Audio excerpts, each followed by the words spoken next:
네, 가을이 계속 깊어져 가고 있는 날입니다. 창원 같은 경우는 지금 눈이 내려가지고 그렇죠. 잠깐 눈이 뿌렸는데 아침에 일어나니까 눈이 살짝 쌓여 있더라고요. 어제 왔었습니다. 그래가지고 차 운행하는데 이렇게 눈 앞에 좀 치우고 한다고 좀 그랬었는데 한층 가을 그리고 겨울이 다가오는 계절인 것 같습니다. 네, 계속해서 우리 말씀으로 교회 스피릿에 대해서 묵상하고 있죠. 지금까지 나누었던 것들 한번 어떤 것들을 나누는지 생각해보면 부제로 한번 나눠보면은 교회의 주인은 말씀이신 주 예수 그리스도다. 또 교회의 신자는 말씀으로 태어난 존재다. 말씀으로 태어난 신자는 말씀을 통해 교회적 존재로서 성경적 성도로 자라간다. 또 넷째로 성경적 성도는 하나님 나라 공동체로서 말씀, 교제, 성례, 기도에 힘쓰는 성경적 교회로 산다. 다섯째로 성경적 교회는 또 성경적 목회자와 교회를 돕는 사역을 한다. 여섯째로 성경적 교회는 교회 연합 사역을 한다. 일곱째로 성경적 교회는 제자 사역을 한다. 여덟째로 성경적 교회는 말씀 사역을 한다. 아홉째로 성경적 교회는 예배 사역을 한다. 네. 그리고 열 번째, 오늘부터 진행할 열 번째는 성경적 교회는 일꾼 사역을 한다. 입니다. 네, 드디어 열 번째 스피릿, 말씀으로 힘을 얻어 서로 사랑하며 은사대로 일하는 교회에 대해서 오늘부터 한번 나눠보려고 합니다. 오늘은 첫 시간, 은사대로 서로 일하는 성경적 일꾼을 살펴보도록 하겠습니다. 네. 워낙 아홉 번째 스피릿을 오랫동안 예배자의 사명, 또 교회의 사명 중요한 파트다 보니까 진짜 오랫동안 한 것 같아요. 그래서 이제 그 다음 내용들은 그 정도는 하지 말자라는 굳은 내 마음 가운데서 한번 진행해 보려고 합니다. 그러니까 약 거의 6달 동안 아홉 번째 주제에 대해서 이야기를 나눠봤던 것 같습니다. 예배자. 신자들은 예배자로 부르심을 받았고 예배자에겐 예배자의 사명이 있습니다. 그래서 예배자의 사명, 곧 교회의 사명이죠. 예배 사명, 양육 사명, 선교 사명 각각 주제가 워낙 중요했다 보니까 좀 오래 했었습니다. 예배자는 하나님께 드리는 예배를 잘 감당해야 됩니다. 그리고 그 예배를 잘 드리기 위해서 양육도 받아야 합니다. 그리고 양육을 잘 받은 예배자들은 이제 이것을 선교를 통해서 또 다른 죄인들을 이 예배의 자리로 초대해야 할 의무가 있습니다.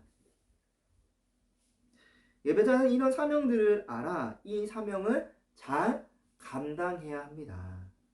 그런데 로마서 12장에서 바울은 예배자가 감당해야 할 또 다른 실질적인 일들에 대해서 이야기합니다.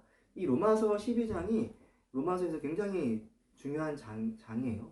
그 전까지 우리의 복음, 또 우리가 어떤 존재인지 이렇게 복음에 대해서 이야기했다면 12장부터는 우리가 이제 어떤 일을 해야 될 것인가 이야기했었단 말이죠. 12장 1에서 2절 말씀을 한번 제가 읽어보면 이렇습니다. 그러므로 형제들아 내가 하나님의 모든 자비하심으로 너희를 권하노니 너희 몸을 하나님이 기뻐하시는 거룩한 산 제물로 드리라. 이는 너희가 드릴 영적 예배니라. 너희는 이 세대를 본받지 말고 오직 마음을 새롭게 함으로 변화를 받아 하나님의 선하시고 기뻐하시고 온전한 뜻이 무엇인지 분별하도록 하라. 일단 이 로마서 12장 1에서 2절에서 말하는 것은 우리가 우리 몸을 통해서 하나님이 기뻐하시는 영적 예배를 드려야 한다. 그 영적 예배를 드려야 될 예배자에 대한 이야기를 합니다. 그는 우리가 악한 세대를 본받지 말고 구별된 삶의 예배를 드려야 할 그런 예배자라는 것을 말했습니다. 거듭난 마음을 토대로 말씀을 의지하여 계속 마음을 새롭게 변화시켜서 성화하는 그런 몸의 예배를 드려야 된다 그는 그렇게 말했던 것이죠.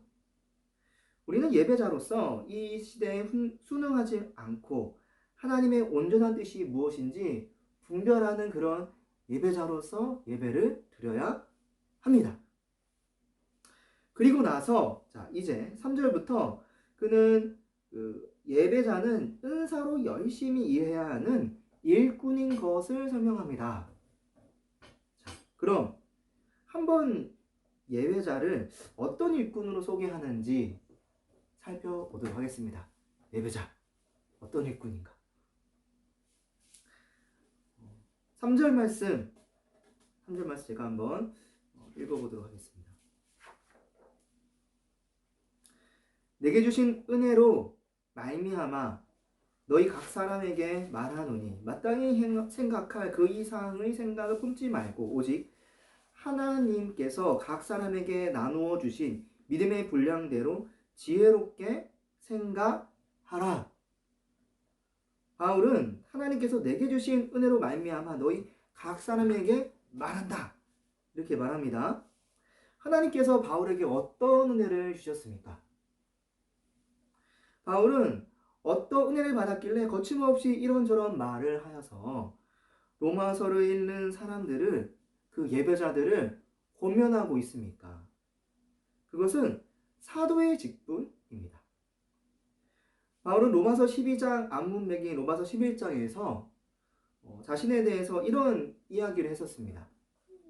로마서 11장 13절 말씀에 내가 이방인인 너희에게 말하노니 내가 이방인의 사도인 만큼 내 직분을 영광스럽게 여기노니.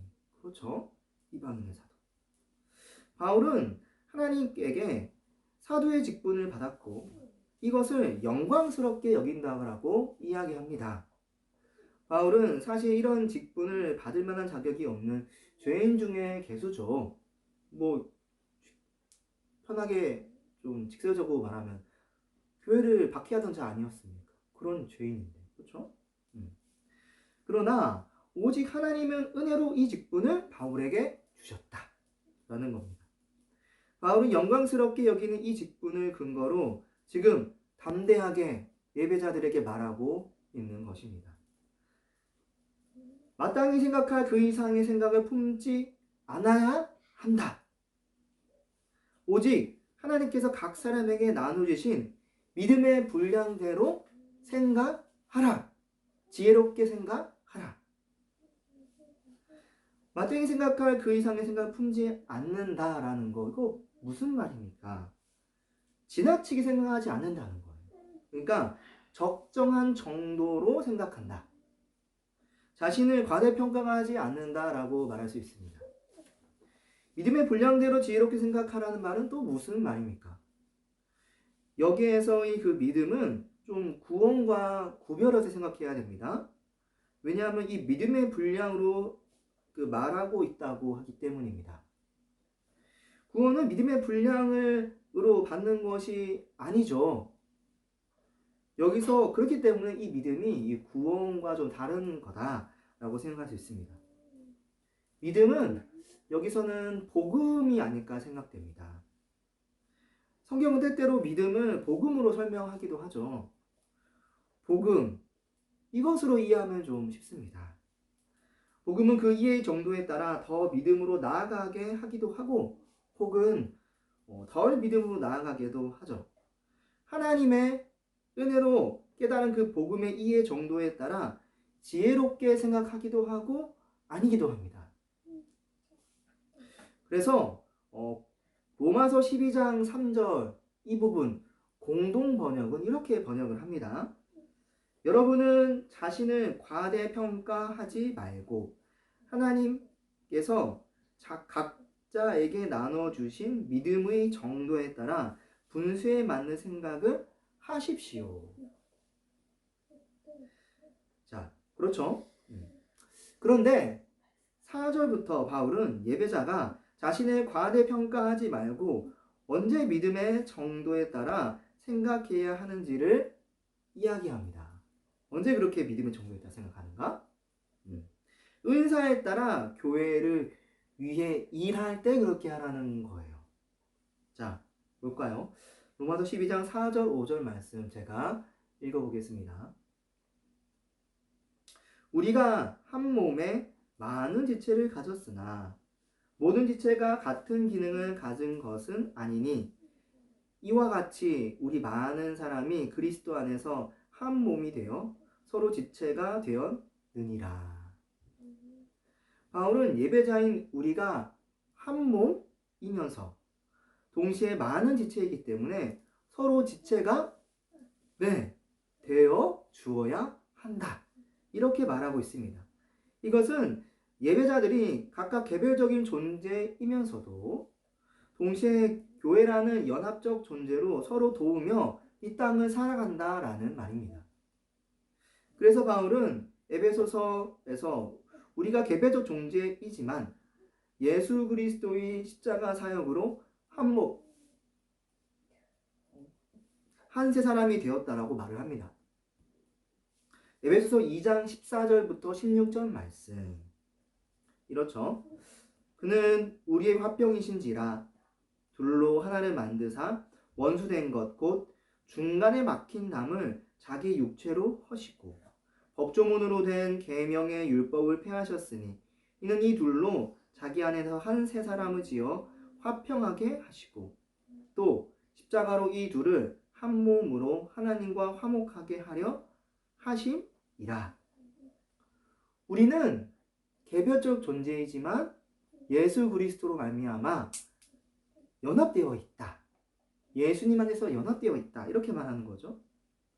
그래서 예수님 안에서 한 몸, 한 세 사람이 되어서 서로 지체로 살아간다. 라는 겁니다. 마치 한 몸이 눈으로 보기에는 하나이지만 각 지체로 본다면 하나하나의 지체인 것이죠. 각각의 기능이 다릅니다. 다르지만 몸으로 하나로 되어 있어요. 눈으로 보기에는 말입니다. 지체가 잘 기능해야 이 몸이 한 몸처럼 살아갈 수 있습니다. 만약 몸이 잘 기능하지 않으면 몸은 살아있어도 어떤 부분에서 무척 좀 힘들 수가 있어요. 하나의 기능이 제대로 기능하지 않는다면 말입니다. 눈이 기능하지 않으면 어떻게 걸어 다니겠어요? 발이 기능하지 않으면 제자리에 그냥 가만히 앉아 있어야 되는 것이죠. 그렇기 때문에 몸에 속한 각각 지체들은 각자 맡은 기능을 잘 감당해야 합니다. 로마서 12장 5절 말씀 이렇게 말합니다. 이와 같이 우리 많은 사람이 그리스도 안에서 한 몸이 되어 서로 지체가 되었느니라. 우리 많은 사람이 그리스도 안에서 한 몸으로 서로 지체가 되어 주는 거예요. 지체가 되어 줍니다. 마치 일꾼이 자신의 일을 성실히 감당하듯이 그리스도의 몸된 지체들이 자신이 맡은 그런 직분, 일들을 잘 감당해 주는 거예요. 내 마음대로 감당합니까? 아니에요. 성경 말씀에 따라서 감당하는 거예요. 세상 기준과 세계관에 맞춰서 기능하는 것이 아닙니다. 하나님의 말씀 앞에서 그 말씀에 따라서 감당하는 거죠. 그래서 우리는 이런 일꾼을 뭐라 할까요? 성경적 일꾼. 오늘 말씀의 핵심 키워드예요. 이것을 가지고 오늘도 이야기할 거고 다음 주도 한번 이야기를 할 겁니다. 세상의 지식과 법칙으로 일하는 일꾼이 아닙니다. 하나님의 말씀, 성경에 따라서 일하는 성경적 일꾼입니다. 하나님이 기뻐하시는 일꾼, 성경적 일꾼인 거죠. 오늘 본문은 이 성경적 일꾼들이 서로 지체가 되어주기 위해 일할 때 은사에 따라서 일을 해야 된다라고 말하고 있습니다. 한번 볼까요? 12장 6에서부터 8절 말씀에 자, 그렇죠. 우리에게 주신 은혜대로 받은 은사가 각각 다르니 혹 예언이면 믿음의 분수대로 혹 섬기는 일이면 섬기는 일로 혹 가르치는 자면 가르치는 일로 혹 위로하는 자면 위로의 일로. 그렇죠. 하나님은 성경적 일꾼인 예배자들에게 도구를 주셨습니다. 도구. 어떤 도구입니까? 은사입니다.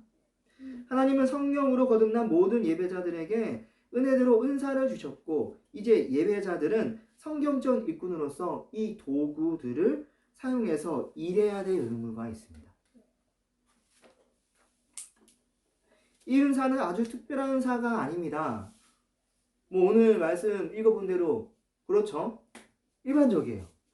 예언의 은사, 하나님의 계신 성경 말씀을 잘 선포하는 은사입니다. 섬기는 은사, 섬기는 것.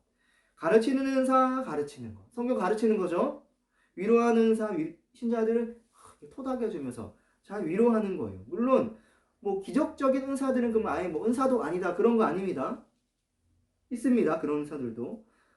성경은 교회를 교회답게 하도록 모든 지체에게 각각 일반적 은사를 주셨다는 거, 이것이 오늘 은사에 대한 포인트입니다. 은사에는 높고 낮음이 없습니다. 기적적인 은사가 교회에서 다가 아닙니다. 오히려 로마서에서 바울은 일반적인 은사를 더 중요하게 여기는 것 같아요.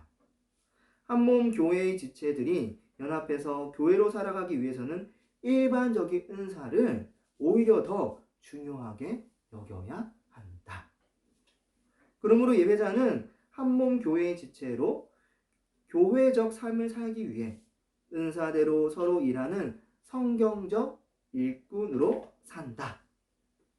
이렇게 생각해야 합니다. 예배자는 이 땅에서 어떻게 살아야 합니까?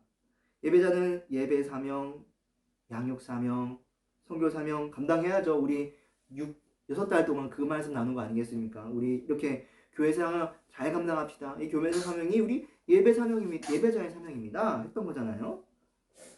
그리고 예배자는 이제 뭘 해야 될까요? 은사대로 일하라. 성경적 일꾼으로 살아라. 라는 겁니다. 한 몸 교회의 지체이기 때문에 교회적 삶을 살기 위해 그래야 된다는 거예요. 뭐 예배자, 그러니까 그 예배 그 시간 악기 다루고 예배 그 시간에 필요한 일들만 하고 그런 겁니까? 아니라는 거예요. 교회 삶을 잘 감당해야 됩니다. 또 성경적 일꾼으로 일해야 되는 거예요. 그냥 예배 시간에 띵까 그 기타 치고 드럼 치고 찬양 부르고 이것만이 예배자가 아니에요.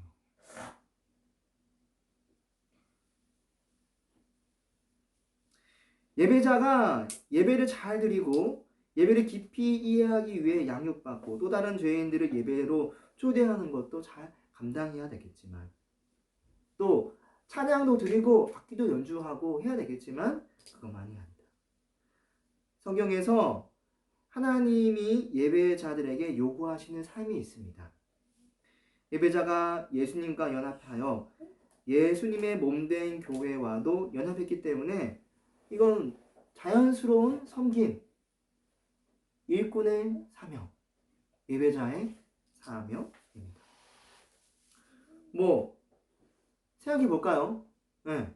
내가 부모님의 아들로 태어났다면 다른 부모님의 아들로서 그 다른 부모님의 다른 아들들 있을 거 아닙니까? 그런 가족들과도 혈연 관계 맺는 것이 자연스러운 거 아닌가요?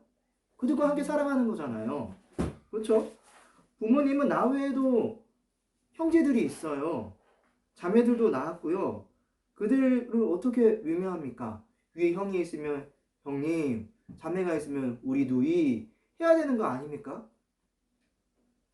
나만 뭐 부모님하고 예수님하고 하나님하고 이렇게 딱 하나 돼가지고 살아가나요? 그렇게 하나님만 예배하면 예배자네요? 아니잖아요.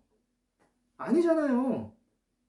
사촌들도 있고 이종사촌도 있고 할아버지도 있고 할머니도 있고 난 이 세상에 나 혼자 태어난 유아 독존입니까? 우리가 가족으로 살아간다고 말할 때도 나와 아버지와의 관계만은 말하지 않습니다. 하물며 예배자라는 사람이 그럼 되겠습니까? 예수님 안에서 성령으로 새롭게 태어난 존재는 그를 잉태하고 낳은 교회와 한 몸처럼 한 가족처럼 살아가야 합니다. 목사가 없었고 전도사가 없었고 선생님이 없었다면 그가 어떻게 예배장으로 태어날 수 있었습니까? 뭐 예배자 태어나면 그 후로부터 뭐 나만 사는 겁니까? 장로님이 없었다면 어떻게 하시겠습니까? 권사님이 없었다면, 집사님이 없었다면 소는 누가 먹입니까? 뭐 요즘 뭐 유행어로 친다면 소는 누가 키웁니까? 나만 예배자만 하면 되는 겁니까? 예배자는 갑자기 하늘에서 뚝 떨어진 존재가 아닙니다. 그를 잉태하고 낳고 돌본 교회가 있었습니다. 이제 예배자는 그 교회 안에서 성경적 일꾼으로 서로 은사를 사용해서 섬겨야 합니다. 그러므로 예배자는 한 몸 교회의 지체로 교회적 삶을 살기 위해 은사대로 서로 일하는 성경적 일꾼으로 살아야 합니다. 예배자가 한 몸 교회로 살아가는 것, 그렇죠? 서로 성경적 일꾼으로 사는 것은 사실 배우지 않아도 몸이 먼저 아는 그런 일이었던 것 같습니다. 저는 모태 신앙으로 자라서 뭐 언제나 교회 안에 있었었어요. 어머니의 뱃속에서부터 태어나고서부터 제가 원하든 원하지 않든 좀 그렇게 살았습니다. 저는 교회를 떠난 기억이 없었던 것 같아요. 언제나 모든 삶의 중심이 교회에 있었고 교회와 함께 살면서 교회를 위해서 어느샌가부터 일했습니다. 교회에서 전도하자면 전도했었고요. 뭐 옛날에는 문학의 밤이죠. 문학의 밤. 이제 추워지고 하면 준비했던 그 문학의 밤이죠. 하라 하면 그 맡은 일 했습니다. 수련회 가자고 하면 수련회 갔고요. 교회 일 있어 부르면 교회 뭐 종탑 올라가기도 하고 했었습니다. 그래서 너 좀 그 중고등부 그 회장해야겠다고 했죠. 하니까 투표장에 저를 투표 뽑더라고요. 그래서 네 교회 네 회장도 했었습니다. 정말 저는 목사님을 잘 돕는 사람이 되고 싶었었고요. 교회의 어떤 1등 장로가 되고 싶었습니다. 그런 일꾼 장로 있잖아요. 교회를 위해 살고 싶었어요. 나이가 들면 들수록 제가 열심히 일해서 교회를 살리고 싶다는 그런 마음이 되게 컸었습니다. 그러다 보니까 지금 어떻게 하다 보니 네, 교회를 섬기는 평생 섬기는 목회자로 살고 있습니다. 모두가 목회자가 되어야 된다 뭐 그런 이야기를 제가 하고자 하는 것은 오늘 아닙니다. 하나님을 예배하는 자로 살기로 결단하면 자연스럽게 누구나 성경적 일꾼으로 살아가게 되었다라는 거예요. 굳이 저에게 이런 이야기를 누가 가르쳐주지 않았습니다. 주님을 진심으로 예배하다 보니까 이렇게 됐던 거예요. 제가 어렸을 때 전사님이 저에게 성경적 일꾼이 되라 뭐 그런 이야기 안 하셨습니다. 근데 그렇게 살았네요. 혼자만을 위해 사는 것이 아니라 예배 공동체, 한 몸 교회를 위해서 지체로서 네가 가지고 있는 은사를 써라. 누가 요구하지 않았지만 저는 그렇게 살았습니다. 이런 특징은 특히 위기의 순간 더 빛나는 것 같습니다. 다들 그렇지 않나요? 교회의 일꾼으로서, 성경적 일꾼으로서 교회가 위기일 때 다 일하지 않습니까? 성경적 일꾼들은 한 몸 교회의 위기가 닥치면 더 열심히 일을 합니다. 다른 지체들을 위해서 일하고요. 교회에 필요한 것이 무엇인가? 위기 때 더 이제 문이 반짝반짝거리면서 더 헌신을 하시더라고요. 어떤 이는 떠나지만 말입니다. 위기의 순간 성경적 일꾼들이 더 빛이 납니다. 저는 예전에 제가 사역했던 교회 가운데서 더 그런 것들을 느꼈어요. 어떤 이는 그 교회의 위기가 닥쳤을 때 머리도 아프고 몸도 힘들고 계속 재직해 무슨 회 하면서 그 위기를 극복하기 위해서 막 교회는 노력을 하는데 어떤 이들은 떠나가요. 그런데 그 가운데에서 성경적 일꾼들, 그 예배자로서의 삶을 살아가던 자들은요, 다 남더라고요. 다 일하더라고요. 전 그때 느꼈어요. 와, 진짜 교회 신자는 일꾼들이구나. 그런데 이런 은사들, 어떤 사람에게만 뭐 특별히 있는 겁니까? 그래서 그 은사들만 있는 자들만 교회의 일꾼으로, 성경적 일꾼으로 살아갑니까? 뭐 없으면 은사 개발해야 되나요? 다시 한번 6절, 7절, 8절 한번 살펴보도록 할까요? 자, 그 다음 파트입니다. 로마서 12장 6에서 8절 말씀 이렇게 나와 있습니다. 우리에게 주신 은혜대로 받은 은사가 각각 다르니 혹 예언자이면 믿음의 분수대로, 혹 섬기는 자이면 섬기는 일로, 혹 가르치는 자면 가르치는 일로, 혹 위로하는 자면 위로의 일로, 구제하는 자는 성실함으로, 다스리는 자는 부지런함으로, 긍휼을 베푸는 자는 즐거움으로 할 것이니라. 바울은 분명 우리에게 주신 은혜대로 받은 은사가 각각 다르다라고 말을 합니다. 모든 신자에게는 각각 받은 은사가 다 있으며 각각 다르다라고 이야기를 하는 거예요. 저 아닙니까? 네, 오늘 로마서에서 이렇게 말하고 있습니다. 누구에게는 있고 누구에게는 없다는 말을 오늘 하지 않습니다. 은사가 없는 자는 은사를 개발해야 한다는 말도 없습니다. 모두가 있고요. 각각 다르다고만 말하고 있습니다. 6절 이하부터 일반적 은사를 다양하게 서술하고 있습니다. 예언의 은사, 아까도 말씀드렸지만 성경 말씀을 잘 풀어서 선포하는 은사죠.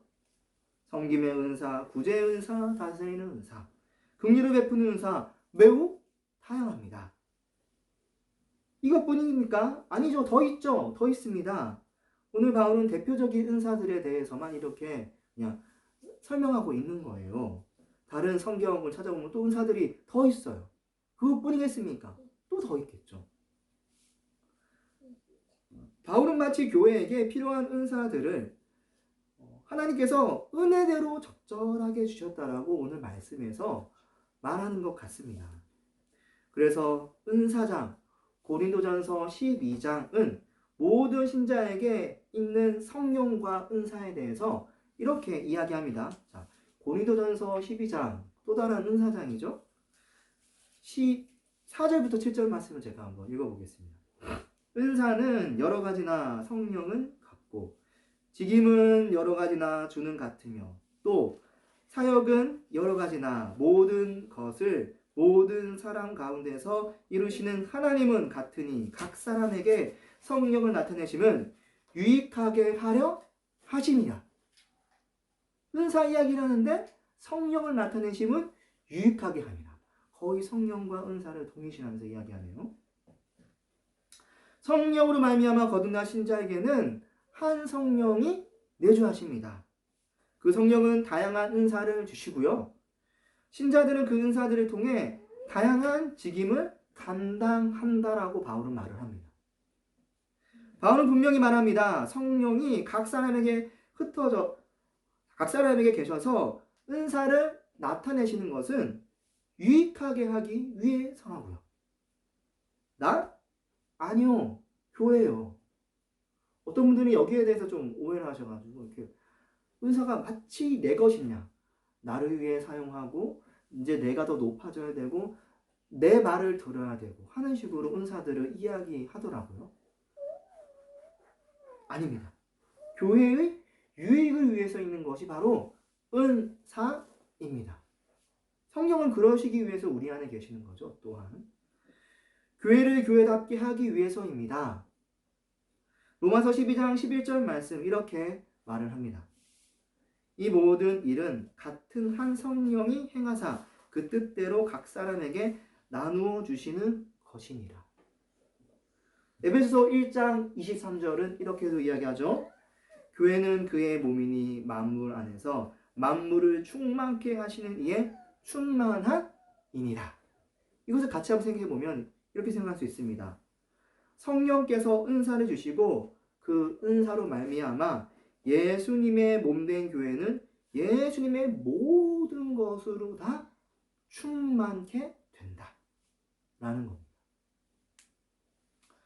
오랜 시간 수련을 하거나 돌을 닦아야지 은사를 주시는 겁니까? 아닙니다. 계룡산에서 10년, 수양산에서 10년 그런 거 아닙니다.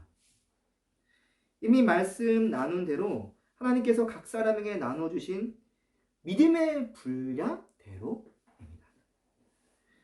예언의 은사가 믿음의 분수대로이듯이 말입니다. 그러므로 모든 예배자들은 이 사실을 믿어야 합니다. 그것은 한몸 교회의 모든 성경적 일꾼들에겐 성령께서 주신 교회적 삶에 필요한 모든 은사들이 믿음의 분량대로 있다라는 거예요. 우리가 잘 아는 대로 사도행전 2장 예루살렘 교회는 성령으로 뜨거운 교회였습니다. 성령뿐만 아니라 은사에서도 충만한 교회였죠. 사도들은 은사대로 말씀을 선포하며 가르쳤습니다. 신자들은 그 말씀을 받아서 무시로 서로 교제하며 자기의 것을 서스름 없이 나누었어요. 즉 구제와 위로와 섬김과 가르침 이런 은사들이 아주 풍성했다라고 말할 수 있는 거예요. 신자들이 얼마나 뜨겁게 일했던가 그들은 날마다 마음을 같이해서 성전에 모이기를 힘썼어요. 무식을 치면 열심히 예배드렸다라고 말할 수 있겠죠. 성경적 일꾼으로 일 잘했던 신자들 때문에 불신자들이 그들을 칭송하는 일까지 벌어지게 되었습니다. 그래서 예루살렘 교회가 막 흥황했었죠. 예루살렘 교회는 정말 이 은사 때문에 부족한 것이 없을 만큼 충만했습니다. 그런데 중요한 것은 예루살렘 교회에 속한 성경적 일꾼, 예배자들이 하나님께 은사가 없다고 슬퍼하면서 구했다? 아니라는 거예요. 그런 말씀이 없어요. 성령 받으니까 그냥 일하는 거예요. 거듭나니까 그냥 일하는 거예요. 나 예수 믿으니까 나 일하는 거예요.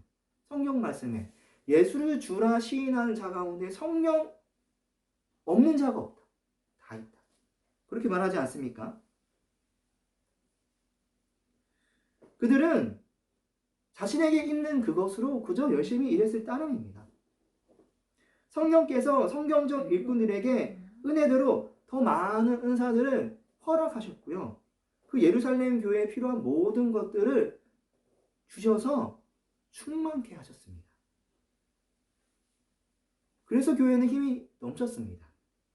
성령께서 예루살렘 교회에 필요한 모든 것들을 그렇게 채워주셨기 때문이죠. 예전에 큰믿음 교회 사건 유명하죠. 변승우 목사라고 하기 좀 그렇죠. 이단과도 같이 지금 여겨지고 있죠. 현재는 사랑하는 교회라고 이름을 이제 변경한 상태입니다. 거기서 문제된 것이 굉장히 많은데 그 중에서 좀 은사 쪽으로 생각해 본다면 그 은사를 마치 개인의 능력인 것처럼 이야기했다는 거예요. 그래서 마치 수련을 해야 되고요. 도 닦듯이 말합니다. 훈련을 하면 없던 은사가 이렇게 탁 생기는 거예요. 그래서 또 어떤 사람이 이제 그걸 하면은 그 사람이 그 은사를 받기도 하고 그 기적적인 은사를 받기도 하고 것처럼 이렇게 이야기 되어지고 믿어졌다는 겁니다. 이게 그때 이제 크게 문제되었던 것 중에 하나죠. 모든 신자에게 성령님이 계시며 성령님이 있다면 어떤 은사든지 그에게는 있는 것인데 성령님이 원하는 대로 그냥 하는 겁니다. 이런 부분을 그냥 그들이 지워버렸다는 거예요. 성령과 은사에 대한 잘못된 이해 때문에 그런 문제들이 발생했었다 알 수 있습니다. 그러므로 이제 성경적 일꾼으로서 은혜 받은 대로 은사들을 가지고 일해야 되는 이 성경적 예배자 일꾼들 어떻게 되겠습니까? 이 말씀을 꽉 붙잡아야 되는 거예요. 성령 있으면 나에게 은사가 있는 거구나. 난 잘 몰라요. 하지만 그냥 있다고 믿고 주를 위해서 교회에서 섬기다 보면은 그 은사들이 잘 나타나게 되는 거예요. 당신은 그렇군요. 당신은 그렇군요. 그러므로 한몸 교회의 모든 성경적 일꾼들에겐 성령께서 주신 교회적 삶에 필요한 모든 은사들이 믿음의 분량대로 있다라고 말할 수 있습니다. 은사 사용에 있어서 머뭇거리거나 어려워하실 필요가 전혀 없습니다. 교회에 필요가 있다면 그 필요에 따라 역사하시는 성령께서 맡겨주시는 대로 교회에서 맡겨주는 대로 그냥 하면 됩니다. 교회의 유익을 위해 은사를 주시는 성령께서 그 일을 감당하도록 주실 것이기 때문입니다. 그 은사를 말입니다. 예수 그리스도의 모든 것을 가지고 모든 은사를 주시는 그 성령님이 우리 안에 계시기 때문에 모든 일꾼들은 그냥 겁없이 하면 되는 겁니다. 믿음의 분량대로 하면 되는 거예요. 나에게 은사가 있을까? 네, 있습니다. 믿으시기 바랍니다. 없을 수가 없어요. 왜냐하면 성도에게는 성령님이 계시기 때문입니다. 성령님이 해야 할 그 모든 일들 우리가 하는 거죠. 맡겨주시는 대로 우리가 하는 겁니다. 마음을 쏟고 하면은 하나님 성령님께서 도우십니다. 그 일을 잘할 수 있도록 은사들이 나타나게 됩니다.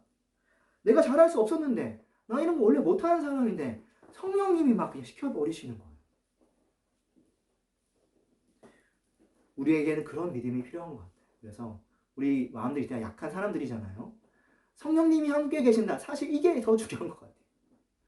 그 믿음만 가지고 그냥 교회에 필요한 거 눈에 보이는 대로 그냥 하면 되는 거예요. 하다 보면 은사들이 이렇게 성령님 주시니까 교회의 유익을 위해서 하게 되는 겁니다. 예전에 저는 수년 동안 기도원 같은 교회에서 생활했었던 적이 있습니다. 또 제 이야기를 하네요. 네. 그 교회는 특별한 은사를 인정하는 이제 그런 교회였었습니다. 저도 그런 특별한 은사들을 좀 사모했었습니다. 그래서 기도도 많이 하고 금식도 많이 하고 산에도 오르고 밤에도 산에도 오르고 밤에도 산에 오르고 골 깊은 골짜기 들어가서 주여 외쳐보기도 하고 하루만 그랬을까요? 매번 저 친구는 왜 저렇게 하나. 저는 특별한 은사를 사모했으니까요. 네, 그렇게 미친 듯이 했었습니다. 네, 정말.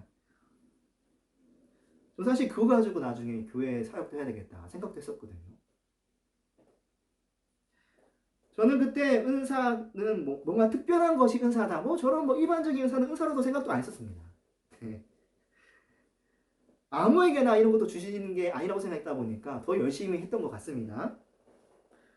그래서 좀 특별하게 했었죠. 그런데 신학교에 와서 말씀을 알고 또 말씀 붙잡고 기도를 하고 하는 가운데서 아니었구나.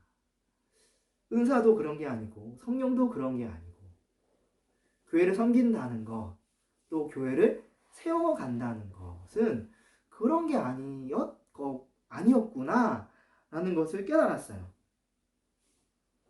모든 신자들에게 성령은 내주하시고 떠나시지 아니하시고 항상 함께 하시면서 우리를 선한 길로 인도하시는 분이시구나. 다 알게 되었습니다. 성령님은 예수님에게 있는 모든 것을 적용해 주시는 분이시구나. 우리의 구원을 위해서 우리가 하나님 나라 완전히 들어가는 그 날까지 함께 하시는 분이시구나 라는 것을 다 알게 되었습니다. 그렇기 때문에 모든 신자들은 이제 믿음의 분량대로 은사 있는 것을 알고 나아가기만 하면 됩니다. 없다? 아니요. 없을 수 없습니다. 있습니다. 은사가 없다고 신세한탄하시지 마세요.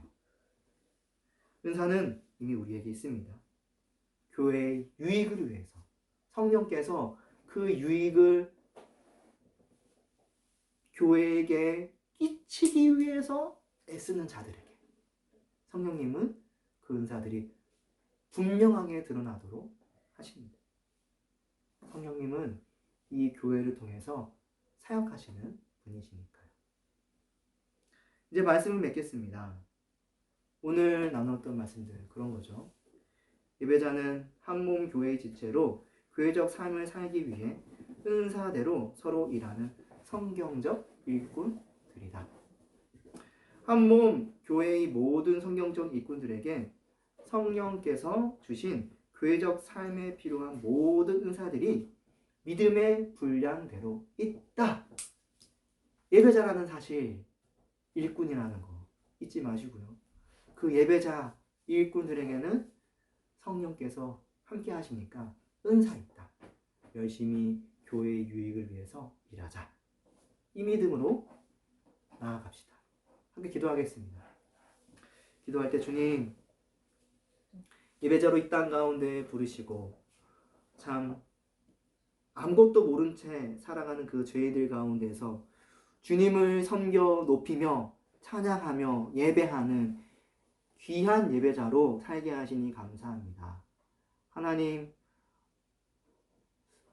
오랜 기간 동안 이런 예배자의 사명, 교회 사명 묵상하였었는데 이제 성경적 일꾼이라는 사실을 알게 되었습니다. 이 일꾼으로 살 수 있도록 도와주세요. 이 기도 제목으로 기도하시고요. 또 주님, 내가 이제 성경적 일꾼으로 살아야 되는데 은사 주시옵소서. 아닙니다. 주님, 이미 있는 그 은사, 교회의 유익 보이는 곳에 열심히 사역할 수 있도록 도와주시옵소서. 내가 성경적 일꾼으로 살아가겠습니다.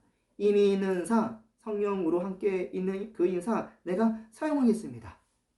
함께 이러한 기도 제목으로 기도하겠습니다. 하나님